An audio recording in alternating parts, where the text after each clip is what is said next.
아멘. 오늘 말씀 히브리서 11장 8절부터 19절까지 말씀입니다. 히브리서 11장 8절부터 19절까지 말씀. 기도 읽겠습니다.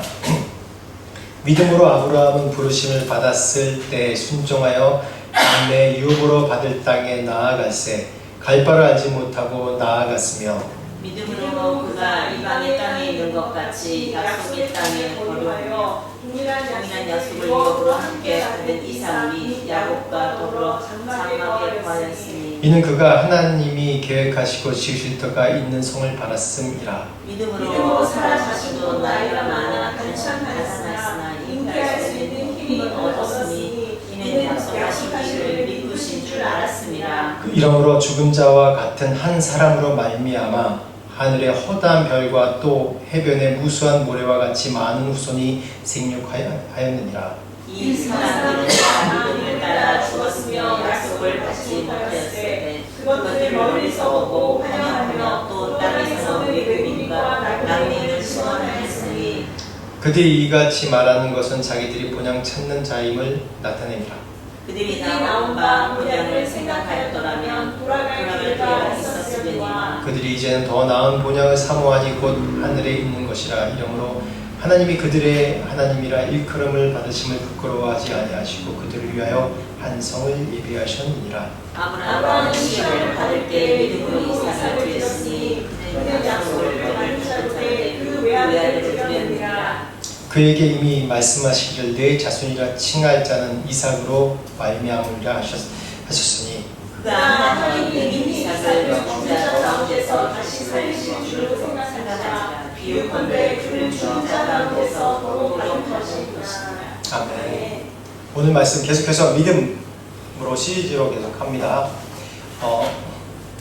참고로 이제 계속 시리즈로 이어왔는데 이제 만약에 안 들으신 것이 있다면 지난주 안 들으셨다면 그걸 한번 꼭 들어보시고 이제 계속 들으시는 게 연결되고 또 믿음에 대해서 정리하는데 정말 많이 도움이 됩니다. 오늘 제목 한번 읽어볼까요? 시작. 믿음 살색의 여정. 그 밑에 한번 읽어보세요. 시작. 아브라함의 생애와 하나님의 열심. 아브라함의 생애와 하나님의 열심. 지난주에는 뭐 노아와 에녹과 이 11장, 그러니까 아브라함 이전, 그러니까 물심판, 홍수 이전의 믿음으로 살았던 믿음의 영웅들에 대해서 우리가 살펴봤습니다. 근데 이제는 우리가 정말 직접적으로 뭐 3000년 전 이전의 분이지만 직접적으로 많이 들어보고 이 성경을 많이 읽고 아니면 신앙생활 오래 하신 분은 늘 아브라함의 조상, 믿음의 조상 아브라함 느꼈던 이게 정말 체감할 수 있는 그 믿음의 우리 조상에 대해서 오늘 말씀을 합니다. 근데 아브라함 그러면 제가 방금 이미 얘기했듯이 우리가 앞에 별명이 따르죠. 뭐라고 칭호하죠? 믿음의 조상이라고 얘기합니다. 믿음의 조상 아브라함. 그럼 뭔가 이게 굉장히 크게 보이잖아요. 그쵸? 굉장히 큰 믿음의 조상이죠. 그 아브라함의 믿음으로부터 믿음의 고백과 아브라함의 믿음의 자손으로부터 시작해서 이삭부터 시작해서 예수님이 오셨고 또 다윗이 있었고 예수님이 오셨고 직접 우리에게까지 그런 믿음의 본과 영향을 끼치는 어떻게 믿음으로 살아갈지에 대해서 가장 선구자에게를 갔던 사람이 또 아브라함입니다. 그래서 우리가 믿음의 조상이라고 부르죠. 근데 사람들이 믿음의 조상 그러면 뭔가 하늘에서 뚝 떨어진 그런 존재라고 생각해요. 사모님들 요거 좀 균형 좀 맞춰주시겠어요? 이게 영상이 나가야 돼서 이게 균형 안 맞으면 약간 균형이 안 맞죠. 네. 너무 이쪽으로 추워졌다. 네, 맞습니다. 그냥 믿음의 조상 그러면 뚝 떨어진 그런 믿음의 조상이라고 생각하고 이미 다 완성돼서 완성품으로 믿음의 조상이라고 생각해요. 그리고 믿음의 조상 그러니까 우리가 아브라함의 일생을 쭉 성경을 통해서 알고 있습니다. 여러 장을 통해서 계속 나오니까. 근데 아브라함 그러면 그러할지라도 어떤 조건이 있어서 조건이 있기 때문에 믿음의 조상이 됐을 거라고 생각을 해요. 늘 우리는 그렇게 착각합니다. 믿음의 조상 아브라함뿐만 아니라 다윗, 믿음의 정말 큰 사람들 보면 그 사람에게 어떠한 조건이 있기 때문에 그 사람들이 선택받고 믿음의 조상이 됐고 믿음의 영웅을 됐고 그 시대에 하나님의 큰 사역을 감당하는 사람이 됐다라고 우리가 생각해요. 왜 그렇게 생각하냐면 지난주에도 얘기했듯이 우리가 에덴 동산에서 쫓겨나면서 죄로 인해서 우리가 받았던 벌이 있습니다. 다시 얘기합니다. 우리의 죄로 인해서 저주를 받는 것은 이 땅이 저주를 받습니다. 잘 기억하셔야 돼요. 우리가 저주받은 게 아니에요. 하나님 우리를 저주하신다면 저주하신 거면 하나님과 끊어져서 하나님과 소통도 못하고 이 물질 세계에서는 하나님과 소통할 거리가 아무것도 없어요. 근데 땅을 저주하셨어요. 땅을. 우리를 저주하지 않으셨어요. 우리를 벌하신 거지. 그걸 컨셉을 잘 기억하셔야 돼요. 우리가 벌 받은 다음에 우리가 할 수 있는 건 뭐냐면 지난주에도 말씀했듯이 우리가 땀을 흘리고 노동해야지 우리가 먹고 살 수 있어요. 그게 우리가 벌 받은 거예요. 그런 우리의 기본, 우리의 세계관, 그런 마인드셋이 기본으로 있기 때문에 어떤 상황이 있을 때 필요 조건으로 늘 그것을 다가가고 생각을 합니다. 원인이 있기 때문에 이렇게 됐을 것이다 라고 생각을 해요. 물론 필요하죠. 우리의 노력도 필요하고 우리의 열심도 필요하고 다 필요합니다. 그렇기 때문에 사람들이 이 사회 질서 속에서 하이라키를 두고 또 클래스를 두고 내가 더 높다, 내가 더 낫다, 내가 더 먼저 뭐가 됐다, 안 됐다, 그걸로 사람들을 나누지 않습니까? 그런 것들이 다 이런 우리의 죄악된 본성 때문에 오는 것들입니다. 믿음의 조상 아브라함, 굉장히 마음이 좋잖아요. 믿음의 조상. 근데 믿음의 조상 아브라함도 보면 결국은 오늘 말씀의 제목처럼 설득의 여정이었어요. 하나님의 끊임없는 설득의 여정이었어요. 먼저 얘기하면 아브라함과 동시대 사람이 하나 더 있었어요. 누굴까요? 그 옛날 아브라함, 이제 노아 홍수 지나고 얼마 안 돼서 아브라함과 동시대 사람이 누굴까요? 욥입니다. 욥입니다. 욥기서가 성경에 좀 이게 약간 중간에 나와서 창세기 모세기 이후에 나와서 욥이 그 후대 사람이라고 생각하는데 욥도 아브라함과 동시대 사람입니다. 근데 저 같으면 욥을 선택했을 거예요. 왜냐? 성경에도 나왔듯이 욥은 당대 가장 큰 거부이기도 하고 당대 정말 경건한 사람이었어요. 선한 사람이고 경건한 사람이었단 말이에요. 그 사람을 택하지 왜 아브라함을 택했을까요? 그거는 이미 결론적으로 얘기하지만 하나님의 부르심의 선택이에요. 사람의 조건과 필요 조건과 사람이 가진 것과 배경과 내 능력치를 하신 것이 아니라 하나님께서 전적으로 선택해서 부르신 겁니다. 그걸 아셔야 돼요. 제가 옛날에 이제 신학교 때 성경 이렇게 공부하고 그러면서 퀘스천이 있었어요. 하나님은 왜 아브라함 한 사람만 꼭 집어 부르셨을까? 성경엔 아브라함밖에 안 나오는데 그때 시대에 많은 사람들이 있었을 텐데. 그래서 이건 성경에 안 나온 얘기예요. 이걸 잘못 해석하면 안 됩니다. 잘못 해석하면 오해받습니다. 그렇죠? 그러니까 제가 신학교 때 제가 생각한 거예요. 분명히 많은 사람들을 하나님께서 아브라함 말고도 많은 사람에게 선택권을 주셨고 또 부르셨는데 이 사람들이 아브라함처럼 선택을 하지 않았구나. 아브라함처럼 하나님이 설득을 하고 설득하지만 결국은 본인이 거부해버리면 안 되는 거예요. 본인이 거부해버리면 믿음의 조상 아브라함이 안 되는 겁니다. 왜냐하면 우리에게 자유의지가 있잖아요. 그렇죠? 자유의지가 있어요. 하나님이 아담과 하와를 타락시키지 않으셨으면 그건 로봇이고 인형이에요. 자유의지가 있단 말이에요. 하나님과 같이. 그렇기 때문에 그 당시에 아브라함만 부르신 것이 아니라 또한 다른 성경에 나오지 않은 다른 사람도 부르셨을 겁니다. 근데 그 사람들이 선택을 하지 않았죠. 아브라함처럼. 그래서 아브라함을 통해서 믿음의 조상이 돼서 믿음의 씨가 쭉 내려와서 지금 우리에게까지 오는 것입니다. 아브라함도 그러면 우리가 오해하고 있는 부분이 있습니다. 신앙의 영웅, 위대한 결단의 사람, 또 성취한 사람 이렇게 얘기합니다. 근데 이건 다음 주에 말씀 나올 건데 제가 굳이 9절을 8절부터 19절까지 뽑은 거는 그 중간에 얘기 말고 19절까지 뽑은 것은 아브라함이 아들 이삭을 바친 여정 때문에 뽑았는데 이건 다음 주에 또 나올 건데 아브라함이 믿음의 여정을 가시면서 결국은 이가 그 당시에 뭔가 성취한 건 아니에요. 성취한 건 이삭밖에 없습니다. 하나님은 하늘의 별과 같이 바다의 모래와 같이 너희 자손을 번성케 하리라. 그때 당시에는 자신의 자손이 많은 게 힘이고 국력이고 그렇기 때문에 나라를 이룰 수 있고 부족을 이룰 수 있는 것이었기 때문에 그게 정말 큰 축복이었어요. 그러면 돈도 생기는 거예요. 왜냐하면 농경사회고 또 농경사회이기도 하고 유목민 사회이기 때문에 사람이 많으면 그게 내 재산이고 많은 가축을 돌볼 수 있어요. 경제적으로 얘기하면. 우리나라 옛날에도 그랬잖아요. 자손을 많이 내야지 농사일도 하고 뭐도 하고 할 수 있다고. 그런데 아브라함 당대에는 그걸 보지 못했어요. 하나님 바다의 모래와 같이 하늘의 별과 같이. 근데 성경의 진실은 뭐냐면 아브라함은 우상숭배자였어요. 처음에 너무 극단적으로 얘기하죠.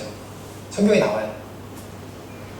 아브라함이 선택받은 건 하나님의 절대적인 주도권으로 하나님께 선택하신 것이지 아브라함의 절대적인 주도권을 한 거 아닙니다. 그렇기 때문에 하나님이 계속해서 아브라함을 설득하는 여정이 이 믿음의 조상을 만드는 이 이삭까지, 어떻게 보면 이삭을 바칠 때까지, 이게 바로 믿음의 조상으로 만드는 하나님의 설득의 과정이고 여정이었습니다. 그렇다면 우리가 볼 수 있는 것이 뭐냐면 소명, 콜링입니다. 소명, 부르심, 소명. 오늘 마지막 찬양했죠. 부르심, 또 좀 약간 어렵만 하면 소명입니다. 하나님은 자격 없는 자를 부르십니다. 자격이 있는 자가 누가 있겠습니까? 이 세상에. 근데 스스로들 다 자신이 자격이 있다고 생각하는 오만함이 있죠. 아브라함은 처음부터 경관자가 아니었습니다. 한번 여호수아서 24장 2절부터 3절까지 말씀 한번 같이 찾아볼까요? 여호수아서 24장 2절, 3절 한번 보겠습니다. 제가 우상숭배자라고 처음에 얘기했는데 왜 그렇게 얘기하는지 말씀에 근거가 있어요. 같이 읽어보겠습니다. 짧으니까 여호수아 24장 2절, 3절입니다. 같이 읽어보겠습니다. 시작. 여호수아가 모든 백성에게 이르되 이스라엘의 하나님 여호와께서 이같이 말씀하시기를 옛적에 너희 조상들 곧 아브라함의 아버지 나홀의 아버지 데라가 강 저쪽에 거주하여 다른 신들을 섬겼으나 내가 너희의 조상 아브라함을 강 저쪽에 이끌어내어 가나안 온 땅에 두루 행하게 하고 그의 씨를 번성하게 하려고 그에게 이삭을 주었으며. 뭐라고 그러죠? 강 저쪽에 거주하여 뭘 섬겼다고요? 분명히 다른 신을 섬겼다고 얘기했습니다. 다른 신을 섬겼다고 정확하게 나와 있어요.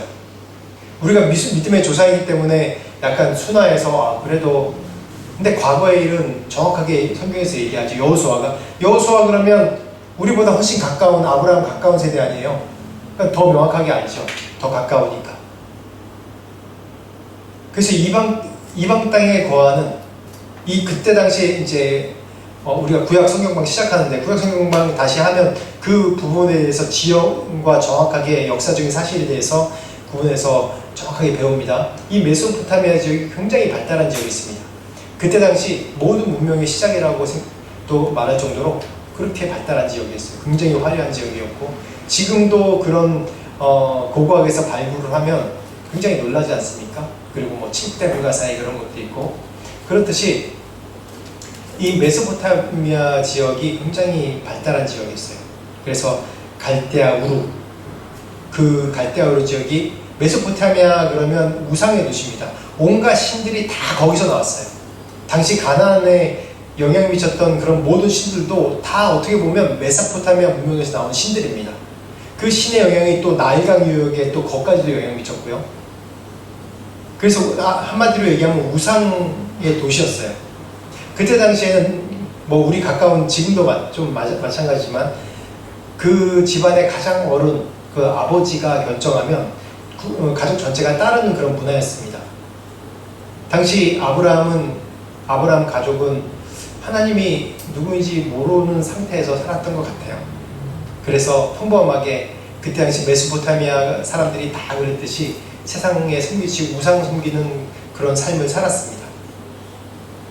그래서 어떻게 보면 아브라함은 당시 제가 처음에 얘기했듯이 당대 욥과 아브라함을 비교해 보면 욥은 이미 완성형의 사람입니다.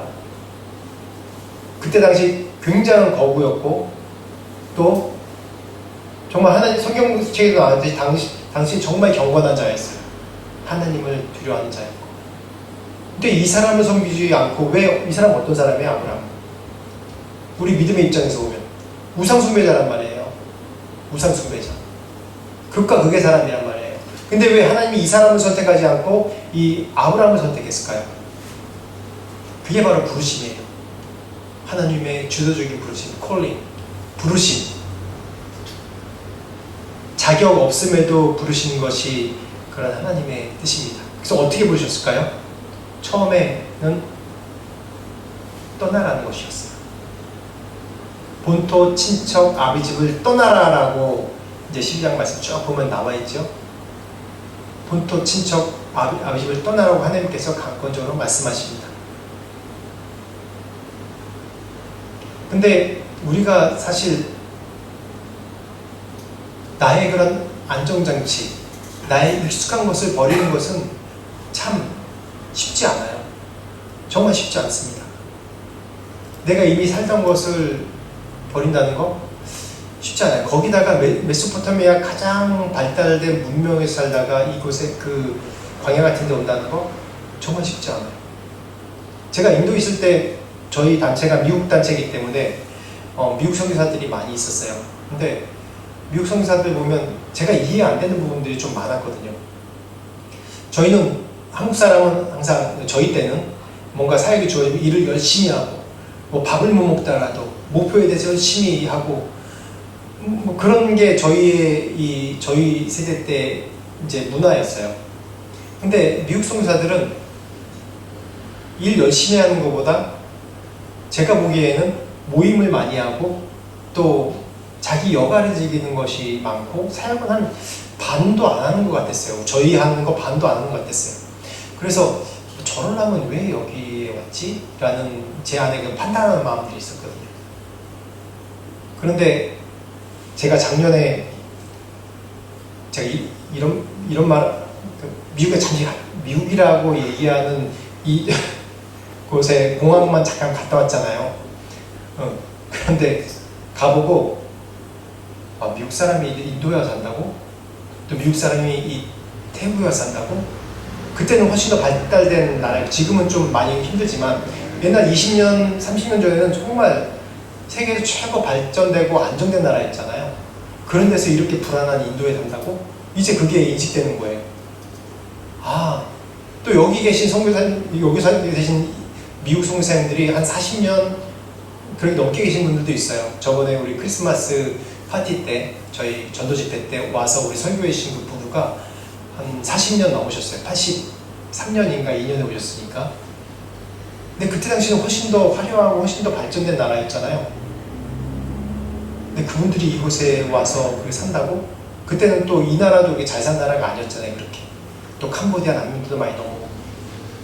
그렇듯이 자기의 익숙한 것을 버리고 더 훨씬 안정된 생활을 버리고 옮긴다는 것은 정말 쉽지 않은 거예요. 그분들도 하나님의 부르심의 여정 가운데 이것을 선택해서 이곳에 온 것이죠. 보면 우리들도 마찬가지, 우리 인생도 마찬가지예요. 항상 하나님께서 부르실 때는 뭔가 익숙한 것에서 떠나게 하기 원하세요. 내가 익숙한 곳에서 안정되게 아무 생각 없이 살면 그냥 그대로 살다가 죽는 거예요. 어성경에서 계속 얘기하는 것이 그대로 살다가 죽었더라. 더 이상 없어요. 됐어. 그냥 살다가 죽었더라. 우리 인생이 그런 인생인가요? 그냥 살다가 밥 먹고 살다가 잘 살다가 죽었더라. 그렇게 우리를 부르셨고 그렇게 우리를 만드셨을까요? 아니란 말이에요. 그렇게 부르지 않으셨어요. 각 한 사람마다 다 부르심이 있단 말이에요. 하나님 나라의 완성을 위해서 하나님께서 이 세상에 하나님 나라를 세우기 위해서 각 한 사람이 교회가 되기 원하시고 성전이 되기 원하시고 각자 부르심이 다르단 말이에요. 있단 말이에요. 그러려면 자신의 안정된 장치에서 떠나는 요구를 하세요. 각자 다릅니다. 각자 달라요. 근데 저는 저희 교회에 계신 그런 모든 분들이 보면 하나님께서 이미 그렇게 떠남에 대해서 말씀하시고 먼저 순종하신 분들입니다. 다. 본인은 그렇게 안 한다 할지라도, 본인은 그렇지 않다고 생각한다 할지라도 다 나중에 하나님 섭리 가운데 보면 여러분 그런 여정을 다 지금 선택하시고 이곳에 오신 거란 말이에요. 선택하시고 다 오신 거예요. 본인의 유익이 됐던 뭐가 됐든지 상관없이 그런 은혜 가운데 있는 겁니다. 우리가. 그런데 그 가운데서 우리가 늘 반복되는 실수가 있습니다. 우리 연약함이 있어요. 아브라함이 이제 가나안으로 가라는 것을 직행하지 않고 중간에 어디로 갔죠? 하란으로 갔어요. 중간지에서 그냥 머물렀어요. 거기서 아버지 데라가 죽기까지 머물러 있었던 거예요. 뭐 어떠한 그 안에 사정이 있는지 모르겠는데 하나님 분명히 아브라함의 가족을 부르실 때는 믿음의 여정이 가나안으로 가는 거예요. 근데 그 중간에서 머물러 있었어요. 그 하나님의 약속 앞에서 멈춰선 불완전한 그 순종이었단 말이에요. 불완전한 순종이었어요. 근데 하나님의 반응은 책망하신 대신에 그곳에서도 보호하시고 또 인도하셨어요. 또한 어떤 일이 있냐면 아브라함 인생 여정 가운데 보면 가나안으로 아버지 데라가 돌아가신 다음에 이제 가나안으로 갔습니다. 본인이 선택해서 가나안으로 갔는데 그곳에 가나안에 가자마자 뭔가 가나안에 도착하면 어떤 일이 일어날까?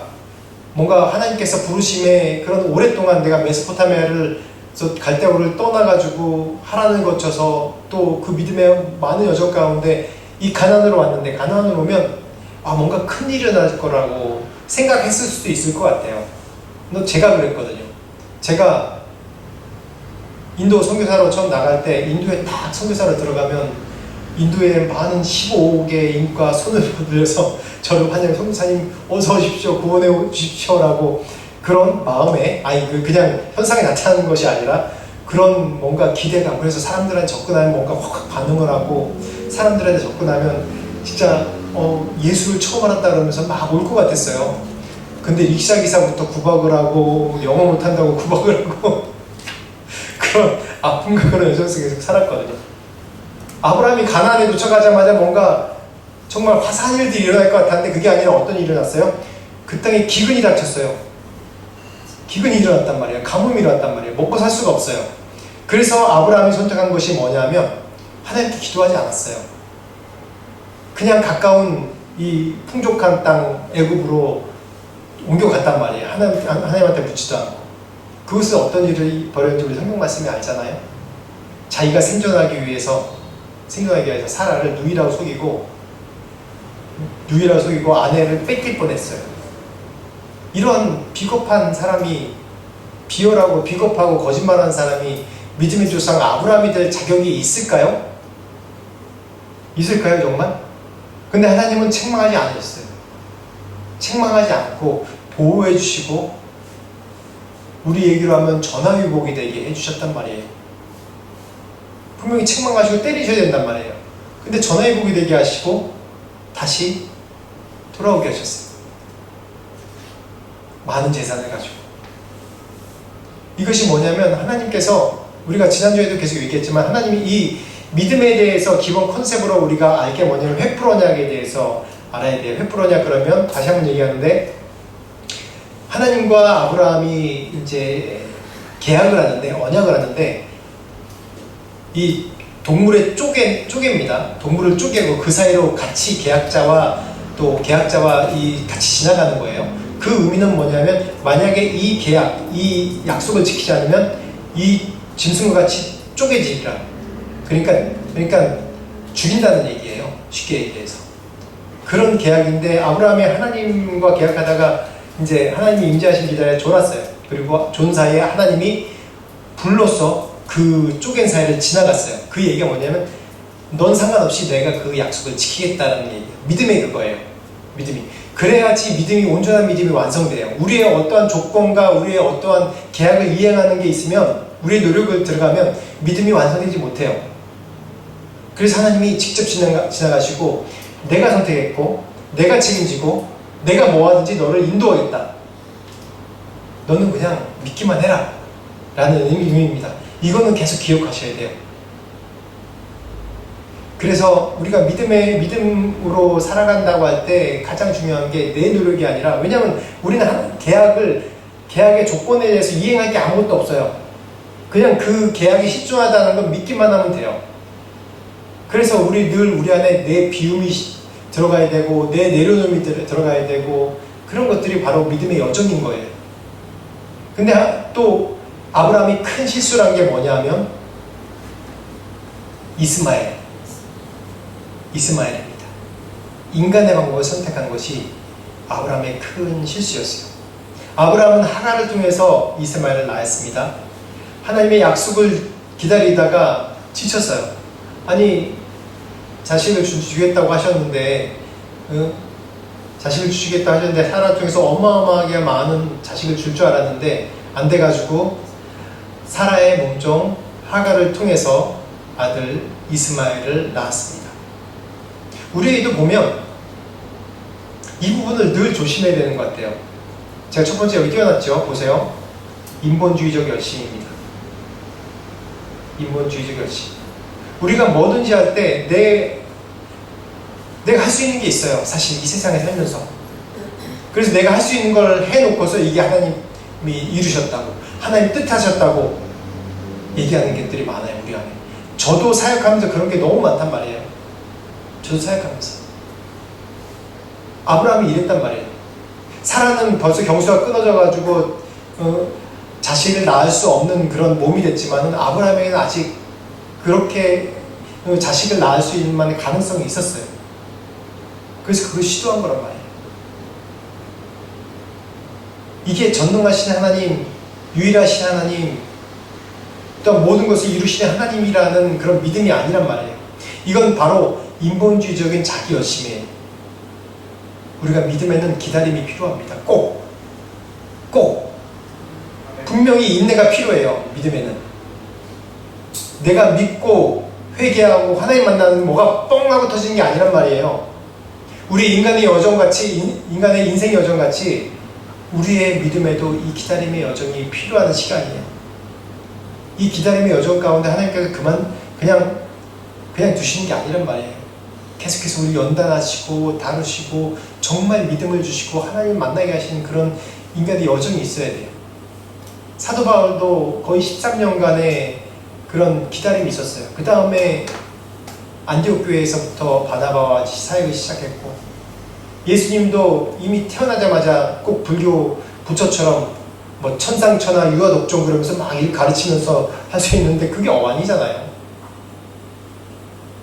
하나님인 예수 그리스도가 태어나셔서 30년 동안 이렇게 그냥 계시다가 30세 이후에 사역을 시작하시잖아요.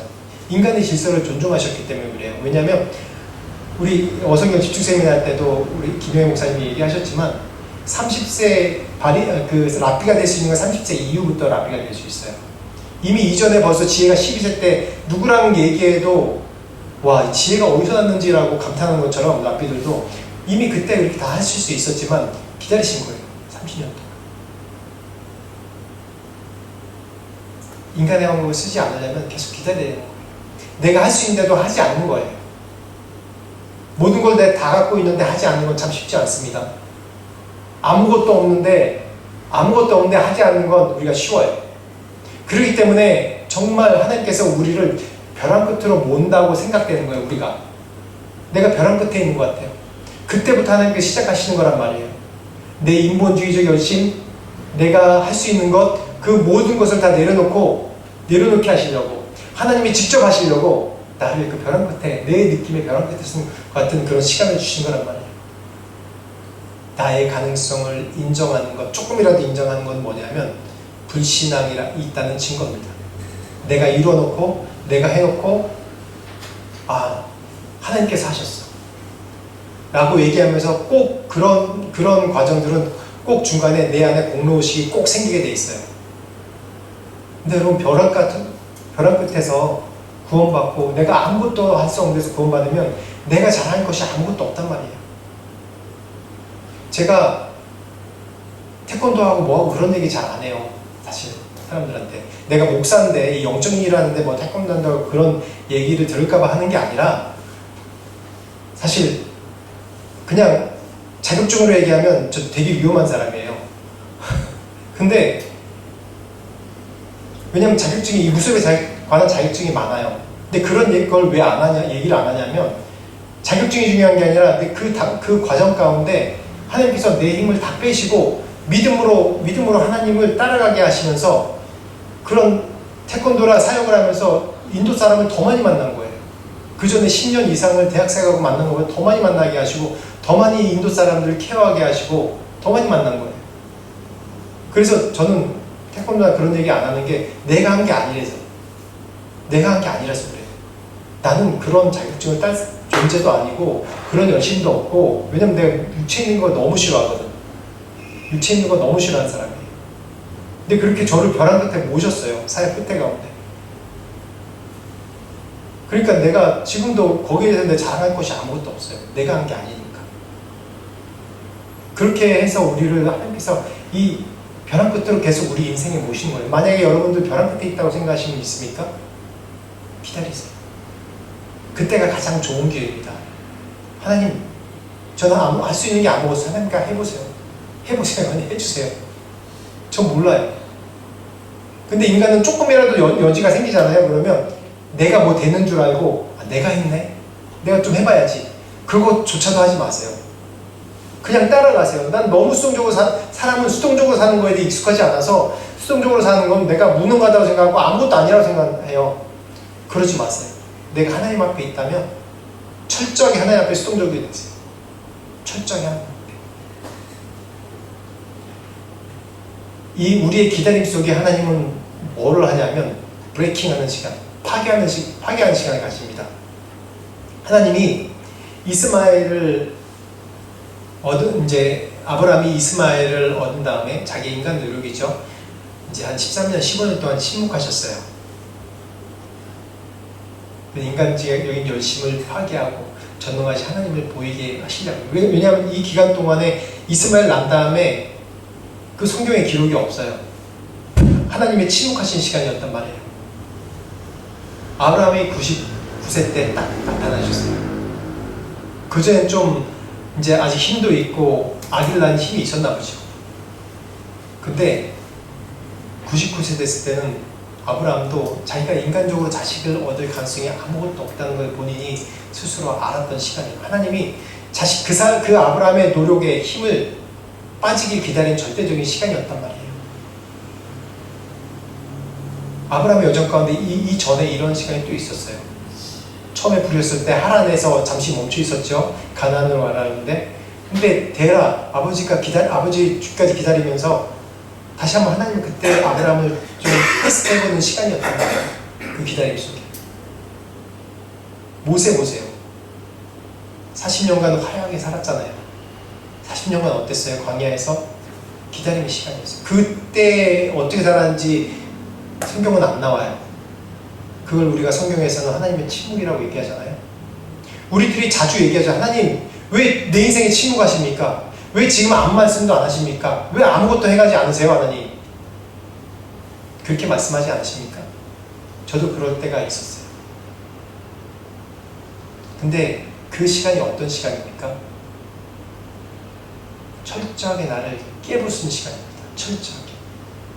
철저하게 나를 깨부수는 시간. 하나님의 약속의 자녀라고, 내가 너랑 언약했다고, 내가 너와 횃불 언약을 했지 않냐? 넌 아무것도 할 거 없다. 믿기만 해라. 내가 지나갔고, 내가 이행하고, 내가 책임지고, 뭐하든지 내가 책임질게. 넌 믿기만 해라. 뭐 하지 마. 하지 마. 하면 너 혼자 무너지고 너 혼자 고생하는 거야. 하지 마. 날 따라와. 따라다녀. 하나님은 어떤 분이냐면요. 여러분, 어떤 토기장이가, 도자기 전문 기술자가 이 어떤 사람은 간증이에요. 실제 술주정뱅이인데 이제 이렇게 술주정뱅이로 이제 이렇게 있다가 쓰레기 더미에서 누군가 버린 흙 한 뭉치로 이만큼 큰 뭉치를 발견했어요. 그래가지고 그 사람이 술주정뱅이인데 직업도 다 잃고 그러고 있다가 이제 좀 정신 차려봐야지. 그리고 그것을 열심히 반죽해서 보니까 이게 그 토기장에는 알잖아요. 그게 진액인지 뭔지. 그 좋은 이 독일을 구울 진액이란 말이에요. 그래서 본인이 그거를 만들어가지고 예쁘게 만들어서 기술이 있으니까 만들어서 딱 만들었는데 명품이 된 거예요. 그래서 나중에 비싼 가격에 누가 만들지 모르겠는데 비싼 가격에 팔렸다는 거예요. 우리가 간혹 우리의 인생의 여정 가운데 생각에 내가 쓰레기통에 버려진 것 같아요. 근데 여전히 우리는 진흙입니다. 아직 완성품이 아니에요. 우리는 어떤 우리의 인생의 여정 가운데인지 몰라요. 60이든 70이든 80이든 죽기 전까지. 아브라함 보세요.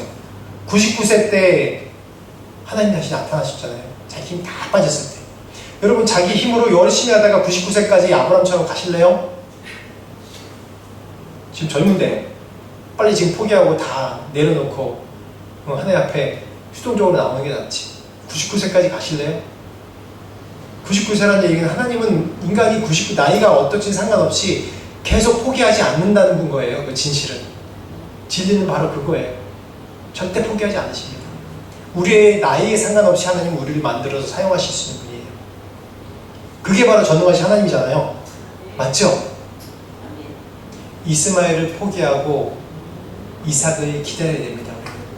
우리의 인본주의, 우리의 노력, 우리의 재능, 우리의 가진 것 다 포기하고 그 앞에 기다려야 돼요. 그래야지 우리 가운데 완성되는 것입니다. 17절부터 오늘 19절까지 한번 같이 말씀 다시 한번 읽어볼까요? 11장 17절부터 19절 말씀 한번 같이 읽어보겠습니다. 히브리서 11장 17절부터 19절 같이 읽어보겠습니다. 시작. 또 그들의 죄와 받을 때 믿음으로 이삭을 드렸으니 그는 약속들을 받은 자부되 그 외아들을 드렸느니라. 그에게 이미 말씀하시기를 내 자손이라 칭할 자는 이삭으로 말미암으리라 하셨으니 그가 하나님이 능히 이삭을 죽은 자 가운데서 다시 살리실 줄로 생각한지라. 비울건대 그를 죽은 자 가운데서 도로 받는 것입니다. 모리아산. 하나님이 이제 저는 그렇게 정의했어요. 졸업시험. 아브라함의 졸업시험. 믿음의 여정의 졸업시험. 하나님이 이 성경 보면 이삭을 제단에 바치라? 그런 것이 어떻게 보면 굉장히 모순된 얘기 같잖아요. 이게 말이 맞지 않는 거예요. 우리 제3자 입장에서 보면 어떻게 아들, 그렇게 하나밖에 없는 아들을 바치라고 했지? 우리는 끝을 알기 때문에 하나님이 결국은 바치려고 그럴 때 스탑 그래가지고 그런 해피엔딩을 알지만은 만약에 여러분 아브라함으로 감정이입을 해보세요. 그때 당시로 돌아가 보세요. 이 100세 만에 낳은 아들, 하나밖에 없는 아들, 이 아들을 데리고 그동안 믿음의 여정 가운데 여러 실패를 했지만 이제 정말 사람의 몸에서 기적같이 나한테 기적을 봤잖아요. 얼마나 애주름지했겠어요. 근데 이 아들 데리고 모리아산에 올라가서 아들을 바친다? 말이 안 되는 거예요. 이거는 말이 안 돼요. 근데 우리가 아브라함의 인생 여정을 쭉 보면 하나님이 어떤 과정이에요? 아브라함을 계속 설득하시는 과정이라고 제가 너무 길기 때문에 이 인생 여정을 다 길게 얘기할 수 없지만 짧게 얘기했어요. 아브라함이 메소포타미아에서 갈대아 우르에서 나와서 하란에 잠시 멈췄지만 그때도 기다리시고 그 기다리신 하나님이 가나안 갔을 때도 가나안에서 기다리시고 그가 실수했을 때도 다시 복을 주셔 다시 오게 하시고 그곳에서 정말 비전을 보이시고 너로 인해서 많은 민족이 이루리라라는 비전을 보이시고 그것을 믿음으로 말미암아 의로 여기시고 그런데 애가 생기지 않자 또 이스마엘을 자기 노력으로 이스마엘을 얻었지만 또 침묵하시면서 아브라함이 힘에 빠지게 기다리시고 그러면서 기적적으로 아들을 주셨어요. 그 인생의 여정이 뭐냐면 하나님이 아브라함을 계속 설득하는 여정이란 말이에요. 하나님은 없는 것을 있는 것으로 만드시며 죽은 자도 살리시는 전능자임을 알게 하시려고 하나님께서 계속 아브라함의 믿음의 여정을 주셨고, 그리고 아들 이삭을 바치라고 했을 때 이제 마지막 시험이에요. 그 시험이 네가 틀렸어 맞았어가 아니라 네가 떨어졌어, 네가 이제 낙방이야, 그런 게 아니라 이제 정말 내가 이렇게 설득했는데 믿음의 여정 가운데 이제 내 설득이 이해됐나 안 됐나, 그거를 보는 테스트란 말이에요. 그래서 분명히 오늘 말씀 가운데 나와 있잖아요. 19절에 그가 하나님이 능히 이삭을 죽은 자 가운데서 어떻게 해요? 다시 사실 주를 생각한지라. 딱 보면 뭐예요? 그냥 내가 죽여도 하나님께서 살리실 수 있는 분이라는 생각을 했던 거예요. 여기서 생각하다라고 하는 그런 헬라어가 로기조마이라는 그런 단어인데, 이 생각하다라는 이 단어가 뭐냐면 계산하다, 논리적으로 뭘 계산하다라는 뜻이에요. 아브라함이 믿음이 전적으로 믿습니다 이게 아니란 말이에요. 계산했단 말이에요. 아들 이삭을 바치라고 했을 때 이 며칠 동안 걸어가면서 그런 생각 안 했겠어요? 근데 계산해보니까 내 믿음의 여정 가운데, 인생 여정 가운데 하나님이 이렇게 하셨고 정말 죽을 가운데 살리시고, 그러면 뭐 보니까 바로 이삭을 주실 때도 내가 이제 애 낳을 조건이, 신체 조건이 안 되는데 정말 사라, 100세 된 대로 사라 통해서 애를 주시고, 그렇다면 내가 지금 얘를 죽이지만 하나님께서 또 주시든지 얘를 살리시든지 하겠지? 굉장히 논리적이잖아요, 그렇죠? 이게 로기마저 생각하다라는 단어는 이게 정말 논리적으로 계산했다는 얘기란 말이에요. 그래서 우리가 시리 가운데 빠져 있을 때, 하나님이 침묵한다 생각하실 때, 우리가 고난과 시험 가운데 있을 때 우리가 어떻게 되냐면 다윗의 시편에 있어요. 내가 하나님께서 옛적에 나에게 행하신 일을 생각하면서 기억하면서 내 영혼이 소생된다. 내 영혼이 소생한다. 그런 시편의 고백이 있습니다. 아브라함도 정말 죽을 고난 가운데 10여 년 이상 사울에게 쫓겨다녔잖아요. 그 가운데서 찬양하고 감사하고 기도할 수 있는 것은 하나님이 이런 하나님이었으니까 내가 한다라는 것이에요. 하나님이 이런 하나님이니까 내가 믿습니다. 내 인생 여정 가운데 이렇게 하셨기 때문에 내가 믿습니다라는 것이에요. 그게 바로 부활 신앙으로 이어진 겁니다. 그게 바로 내가 내 아들을 바쳤지만 죽음 가운데서 살려내실 것이다. 그래서 19절에 뭐래요? 그를 죽은 자 가운데 도로 받은 것이라 라고 얘기하는 거잖아요.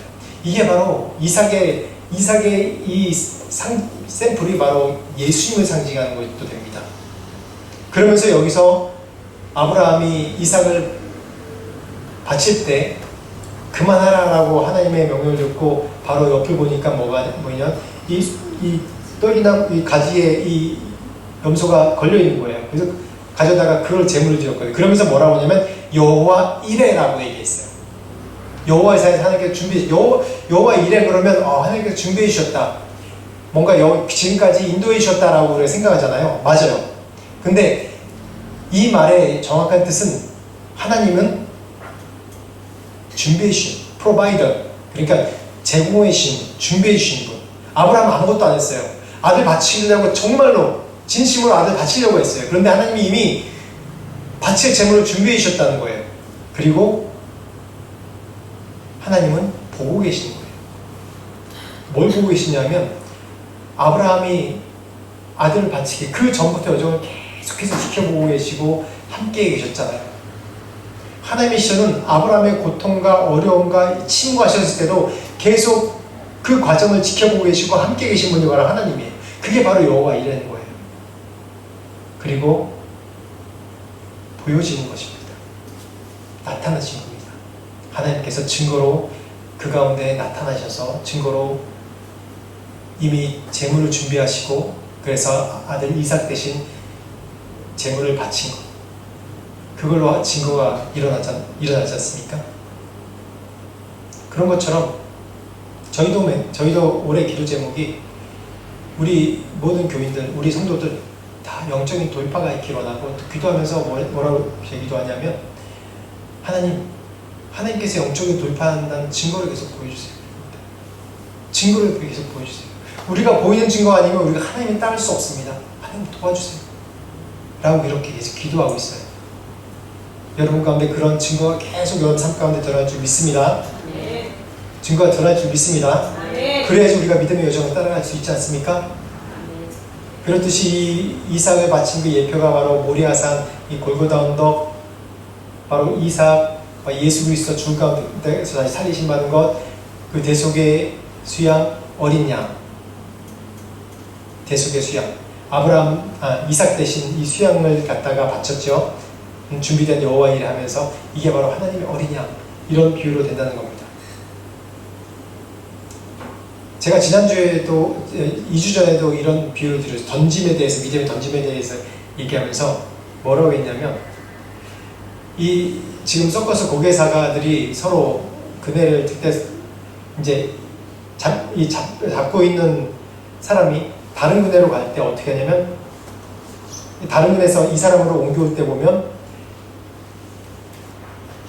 플라이어가 있고 캐쳐가 있어요. 그럴 때 어떻게 해요? 이 잡는 사람이 신뢰 못하면 이 사람이 다른 분야에서 이쪽으로 뛰지 못해요. 절대적인 신뢰가 있어야 된단 말이에요. 하나님께서도 우리에게 계속 이러한 네가 나를 신뢰하냐? 나를 신뢰하냐? 라고 계속 물어보고 계세요. 아브라함의 테스트는 바로 이것이에요. 마지막 졸업시험이 이거란 말이에요. 이삭. 네가 놔. 내가 널 잡아줄게. 이 고개하는 사람들이 양쪽 고개에서, 그 그네에서 이것도 잡고 못한단 말이에요. 둘 다 떨어져요. 그러면 이걸 놔야지 이쪽 흐름에, 이쪽 고개사의 흐름에 잡혀서 최종적까지 갈 수 있단 말이에요. 지금 우리 어떻게 보면 우리의 모든 인생이 나 혼자 이 공중고개 그네에서 혼자 이렇게 계속 널뛰게 하고 있는 거예요. 하나님은 계속 날 잡으면 돼 라고 부르는데 계속 그걸 어떻게 잡아? 너무 멀어. 바로 손 앞에 있는데도 이걸 못 잡는 거예요. 날 잡고 이걸 놔. 날 잡고 내가 다리를 의지했던 걸 놔. 그러면 돼. 라고 계속 우리를 부르십니다. 우리는 인생이 좌절할 수 없는 존재입니다. 왜냐? 하나님의 열심, 나를 향한 열심, 포기함 없는 나를 계속 쫓으시는 그런 설득하시는 것, 이게 바로 신학으로 얘기하면 성도의 견인이라고 얘기를 해요. 믿음은 나의 성취가 아니라 하나님의 설득입니다. 나를 설득하시는 거예요. 나를 향한 하나님의 열심을 신뢰하십시오. 계속 지금도 여러분들 설득하고 계십니다. 들으세요. 자기 열심을 내지 마시고 들으세요. 하나님께서 계속 우리 지금 설득하고 계십니다. 그럴 때 우리의 믿음이 완성되고, 하나님 증거를 보여주세요라고 계속 기도하세요. 여러분, 저도 증거를 보여달라고 기도해요. 하나님, 내가 이렇게 교회를 개척하고 시작하는데 하나님 계속 증거를 보여주세요. 나 안 그러면 못 따라갑니다. 안 그러면 포기할 것 같습니다. 하나님 도와주세요. 저도 그렇게 기도해요. 여러분들도 여러분 인생 가운데 그렇게 기도하셔야 돼요. 계속 증거를 보여주십니다. 왜냐하면 나를 설득하셔야 되니까. 믿음 없는 나를 설득하셔야 되니까. 증거를 보여주시면 거부하지 마시고 계속 따라가십시오. 더 내려놓을 때 이제 온전히 하나님께 모든 걸 맡기고 새로운 믿음의 여정 가운데 여러분 들어가실 겁니다. 같이 우리 말씀 생각하시면서 한 목소리로 기도하겠습니다. 하나님, 우리 내 자신을 내려놓게 해주십시오. 그리고 하나님 따르게 해주십시오 라고 같이 고백합시다. 기도합시다. 하나님 아버지 감사합니다. 하나님 참 믿음의 여정을 따를 수 있도록 은혜를 주시옵소서. 저는 늘 부족해서 하나님 내 열심과 하나님 내 결정을 따르는 그런 혼자입니다. 아버지 그렇지만 주님 내 자신을 내려놓고 내 자신을 붙여놓고 하나님의 설득 계속해서 나에게 말씀하시는 그 말씀, 하나님께서 보여주시는 그 기회, 은혜를 밝히 알고 깨달을 수 있도록 은혜를 주시옵소서. 감사합니다. 하나님 아버지 감사합니다. 하나님, 믿음이 바로 우리의 선택이 아니라 하나님이 우리를 향하신 그런 열심으로 우리를 설득하시는 과정임에 대해서 같이 말씀을 나눴습니다. 아버지, 우리가 늘 작은 자로 스스로 여기고 내 스스로 뭘 못할 것이라고 여기는 그런 스스로 낙마하고 또 늘 슬픔 가운데 있을 수밖에 없는 연약한 우리 인간의 모습이지만 하나님, 저를 인도하여 주시옵소서. 늘 하나님의 살아계신 증거를 보이시고 지금 이렇게 선택한 과정이 내 인생 여정 가운데 하나님께서 인도하신 것을 확신 갖고 내 자신을 더 내려놓고 하나님께 드리며 살아갈 수 있는 모두가 될 수 있도록 축복하여 주시옵소서. 감사합니다. 예수 이름으로 기도합니다.